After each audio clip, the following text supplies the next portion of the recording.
were scheduled to leave on deployment on the 18th of September. I was in VF-102, a Tomcat squadron, based out of Oceana. You know, much like the rest of the country, I tuned in after that first plane impact of the World Trade Center and was watching the news live when that second plane hit the World Trade Center, not knowing at the time that I just watched two of my friends die.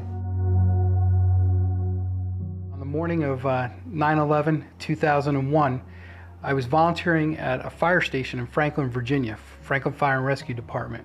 I was outside washing a fire truck and doing morning checks when the shift captain, Captain Ronnie Griffin, came outside and said, "Hey, aren't you from New Jersey?" And I grew up in Jersey City, New Jersey, directly across from downtown Manhattan. And for the majority of my youth, I would see the Twin Towers every single day.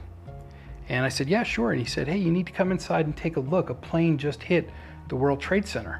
And less than 60 seconds later, the second aircraft hit the other tower.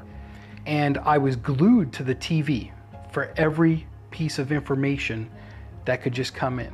I was sitting at my desk as the rector, the senior priest at St. Mark's Episcopal Church in downtown Beaumont, Texas, when my secretary, who had come in shortly after I had arrived, interrupted me and said, "Father, you need to come see what's happening on the television." And so I went in and immediately saw the image of the first aircraft strike. Within about 30 minutes of that second tower attack and the Pentagon strike, I concluded that I needed to get back in uniform. The CEO came on the PA. We were on an exercise outside Scotland, and he started talking about aircrafts flying into the World Trade Center. And what he's talking about, is it an exercise? What's going on? We didn't understand it immediately.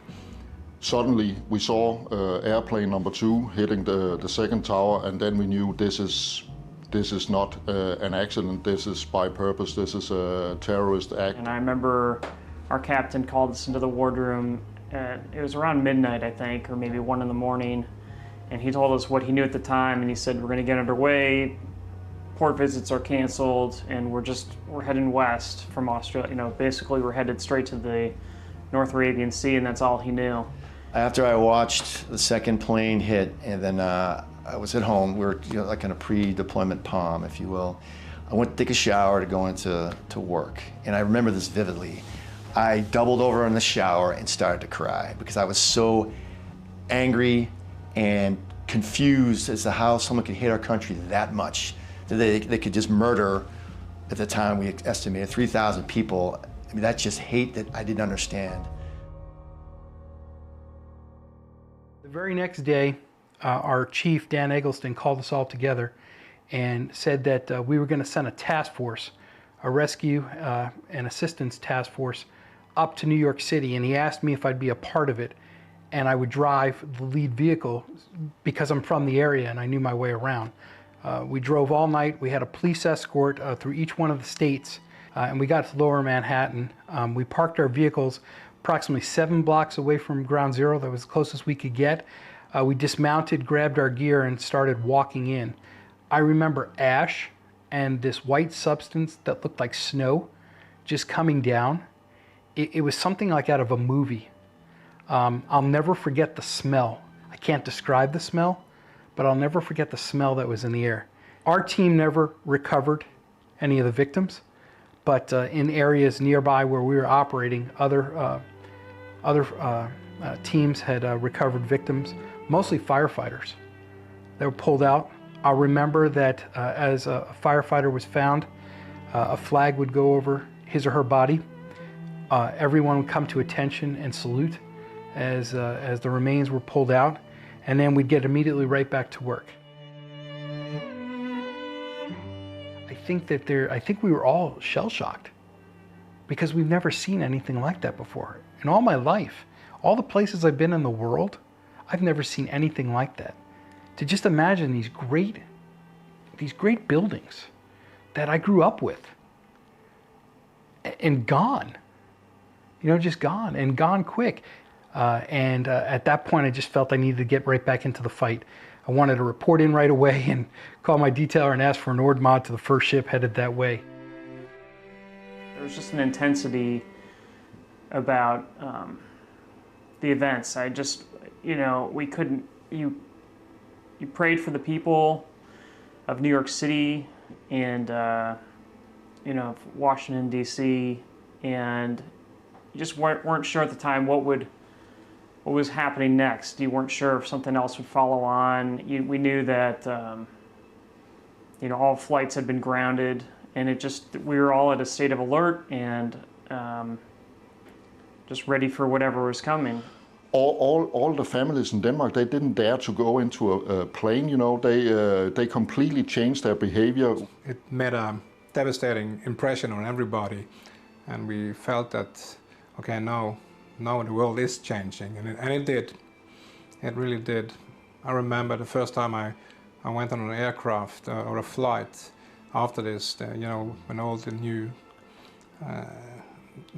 control measurements and everything that was in place in airports was very strange. And just, there were a lot of inconveniences, right? But who cared about the inconveniences? They were there for a reason, for our safety. That was a day that, turned everybody's life around, I would say, affected everybody. We were fired up. Just couldn't wait, couldn't leave soon enough, couldn't get underway soon enough, and couldn't get over to the Gulf of Oman soon enough. But of course we should also remember that it was an international response and NATO was part of that as well. But this was the only time that Article 5 within NATO, which was one attack on one country, is an attack on all. So Article 5 was actually activated, agreed by all nations to provide support to the US as part of the coalition. Shortly thereafter, we were ordered to go to Rota, Spain with the whole force, and we topped up with ammo and fuel and everything we needed.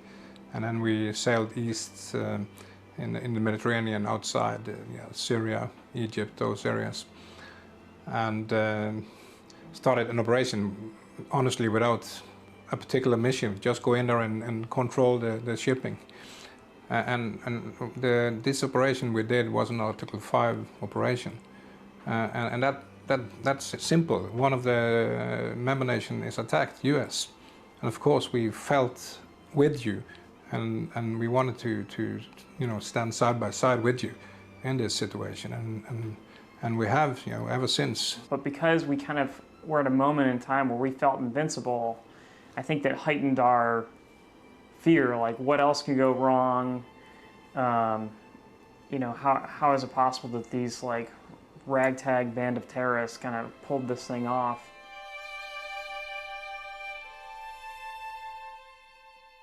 It was completely different from what we was used to during the Cold War, because now the enemy was no longer a nation or anything like that. It was individuals, it was small groups, it was diverse in the society, and there was no possibility to identify these individuals. Represented very much a change in shift in our analysis as to how terrorists would operate. Bearing in mind in the UK we'd had significant terrorism problems decades before with the troubles that we had in Northern Ireland. So we were far more used to terrorism on our streets in the UK than perhaps you have been in the US in the past. But this was absolutely a game changer in the scale and scope of what was being undertaken. After 9/11, everybody looked at security differently. I mean, all of a sudden we found a purpose for the defense, because in a nation like that, Norway, people need to understand, why do we have a defense at all? When we suddenly became friends with the Russians again, then why bother?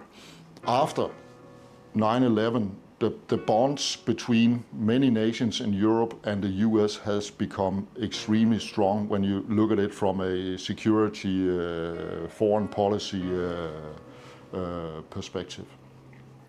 We signed up to defend our country, and our country just took a blow, a major blow, in several different areas of the country, and kind of felt what we were doing was important stuff. We knew that, but we wanted more.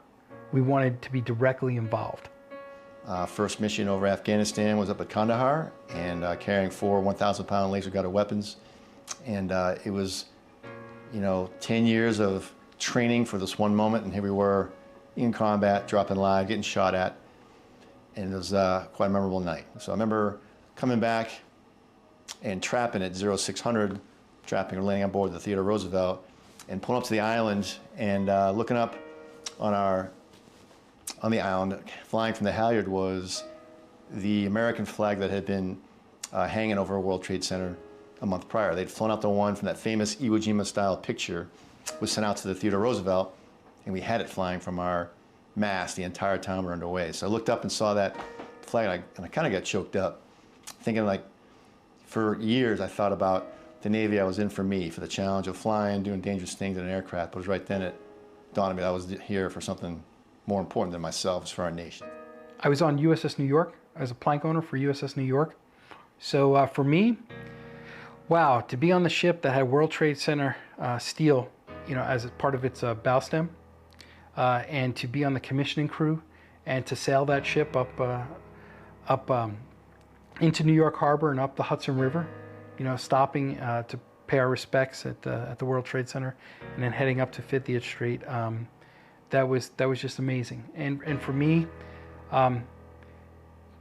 it sounds kind of strange, but it was kind of like a little bit of a, if you want to say, payback, in the fact that, hey, you took down our towers, but now, part of our towers have now transformed into this warship, and this warship's ready to go do our nation's bidding.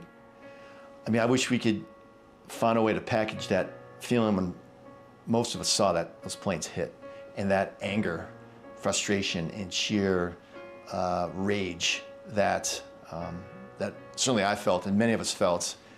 I don't know how you package that up. And I know that United States of America has a very short memory.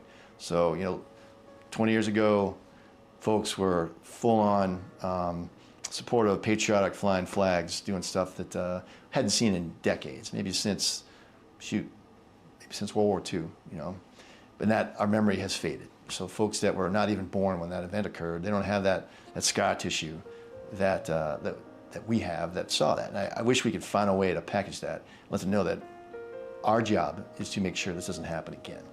And that's something so they don't have to feel that rage, that anger, that frustration, that sheer fury. That's our goal. So that's our job as folks, the older folks, more mature folks, to let folks know that we need to make sure this doesn't happen again. Our country was hit hard that day, but our country rebounded. That's part of the American spirit, is that we get through adversity, we come out better for it.